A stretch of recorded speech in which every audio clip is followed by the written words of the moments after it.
மேலே தப்பே இல்லைனாலும் சிலர் கூட இந்த டைம் பீரியடில் ஏற்பட்டுருக்க மனஸ்தாபத்தை ப்ரூஃப் பண்ணுறதுக்காக நீங்கள் எந்த ஸ்டெப்ஸும் எடுக்கவே வேண்டாம். அவங்கக்கிட்ட அதை ப்ரூவ் பண்ணுறத விட நீங்கள் உங்களோட மன அமைதி தான் முக்கியம்னு மௌனமாக இருக்கிறது தான் ரொம்ப பரவாயில்ல. நீங்கள் அழகான வானவில் மாதிரி உங்களை அண்ணாந்து பார்க்கக்கூடிய தகுதி இப்போதைக்கு அவங்கக்கிட்ட இல்லை. பட் நீங்கள் எப்போ தேவையோ தேடி வருவாங்க. முருகனோட அருள் உங்ககிட்ட ரொம்ப ஸ்ட்ராங்காக இருக்குது.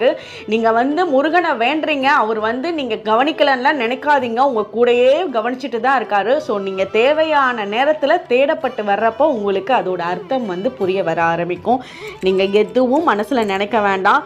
அதே மாதிரி உங்களோட மன அமைதிக்கும் தைரியத்துக்கும் இந்த சின்ன மந்திரத்தை எத்தனை தடவை வேணாலும் எப்போ வேணாலும் முருகனை நினச்சி சொல்லுங்கள். உங்கள் கூட அந்த பிளெஸ்ஸிங்ஸ் ரொம்ப ஸ்ட்ராங்காக இருக்கும்.